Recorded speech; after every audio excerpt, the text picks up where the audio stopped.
چطور میشه با یه روش ساده درصد چربی بدن رو تعیین کرد؟ سلام.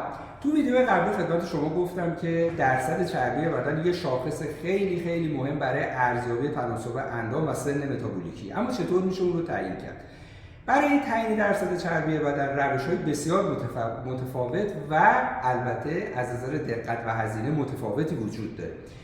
شاید پرکاربردترین روشی که استفاده میشه امروزه به خصوص تو باشگاه‌ها استفاده از دستگاه اینبادی یا بادی کامپوزیشن هست که بر اساس هدایت جریان الکتریکی کار میکنه و بر اساس مقاومت الکتریکی بدن میتونه درصد چربی رو تعیین کنه. ولی خب این روش یه مقدار پرهزینه هست، دستگاه گران قیمتی میخواد. امروز میخوام یه روشی رو به شما معرفی کنم که خیلی ساده و با یک وسیله خیلی خیلی ارزون بتونید درصد چربی بدن خودتون یا دیگران رو اندازه‌گیری کنید. این وسیله ساده یه وسیله هست به نام کالیپر که یعنی شکلی داره و در واقع فاصله بین این دو نقطه رو شما اینجا بر حسب میلیمتر میتونید قرائت کنید. برای اندازه‌گیری درصد چربی ازش استفاده میکنم. پشت سر من دستگاه آنتروپومتر رو میبینید که برای اندازه‌گیری ابعاد بدن مورد استفاده قرار میگیره.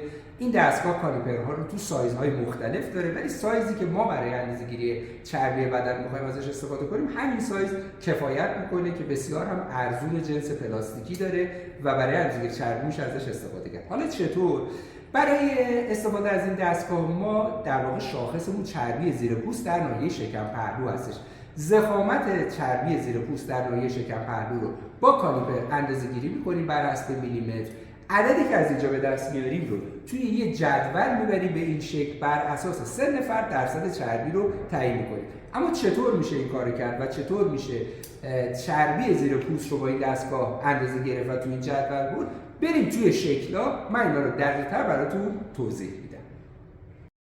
خب همونطور که خدمتتون گفتم در مورد اندازه‌گیری چربی زیر پوست در ناحیه شکم پهلو، همونطور که در شکل ملاحظه میکنید حدوداً 10 سانتی متر بالاتر از لگن رو با 2 تا انگشتتون، انگشت سبابه و انگشت شست، در ناحیه شکم پهلو قشنگ همونطور که در شکل ملاحظه میکنید این چربی که اون زیر پوست انباشته شده رو حالت نیشگونی با 2 تا انگشتتون میگیرین، فشار میدین و وقتی فشار دادین حالا کالیپر رو میذارید و این ضخامت رو اندازه گیری میکنید.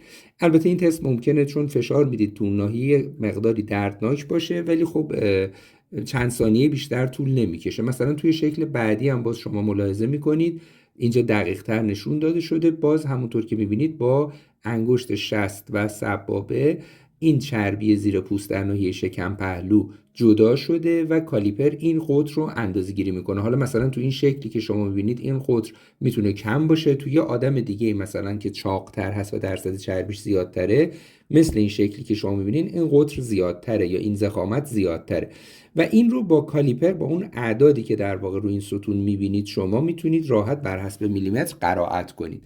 برای اینکه دقت کارتون هم بیشتر بشه میتونید 3 بار این کار رو انجام بدید، یعنی 3 تا اندازه گیری بکنید و بعد میانگین بگیرید. پس یه عدد ضخامت چربی در ناحیه شکم پهلو رو شما به این شکل با کالیپر به دست میارید بر حسب میلیمتر.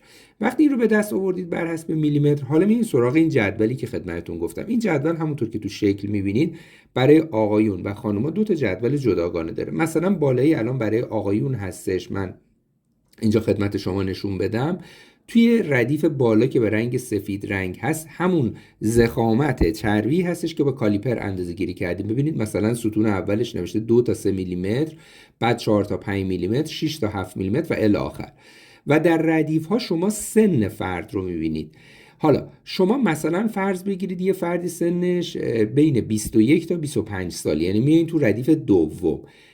ضخامت چربی رو هم که با کالیپر اندازه گیری کردین مثلا بین 10 تا 11 هستش. حالا اگر بین 21 تا 25 سن باشه، 10 تا 11 هم ضخامت چربی باشه در ردیف بالا، عددی که شما می‌بینید تو ناحیه سبز رنگ میفته که برابر هست با 11.6%. یعنی این آدم، این آقایی که سنش بین 21 تا 25 ساله و ضخامت در واقع چربی زیر پوستیش در ناحیه شکم پهلو بین 10 تا 11 میلیمتر هست، چربی بدنش 11.6%.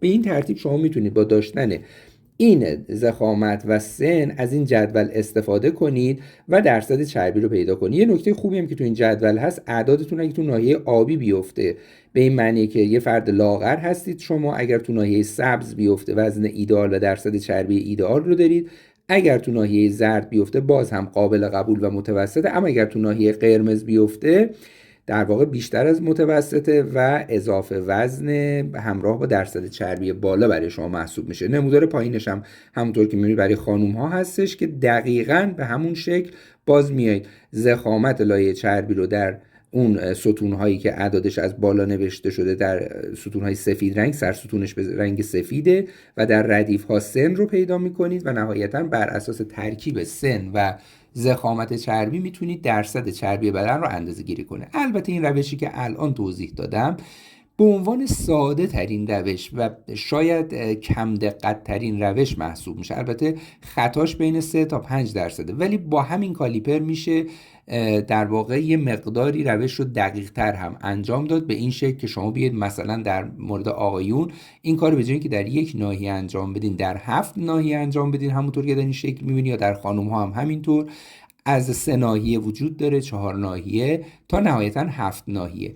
بعد از اینکه این اندازه‌گیری در 7 ناحیه انجام دادید دیگه از جدول نمیتونین استفاده کنید، بعد از فرمول‌های خاصی استفاده کنید که امروزه اپ‌هایی هم هست که اتفاقا اپ‌ها هم رایگانه، تو حتی بازار توی گوگل پلی میتونید اپ ها رو دانلود کنید. مثلا یه اپی که اینجا وجود داره، اپی هستش که من دارم اینجا، پلیکسپی هستش اگر اشتباه نکنم اسمش.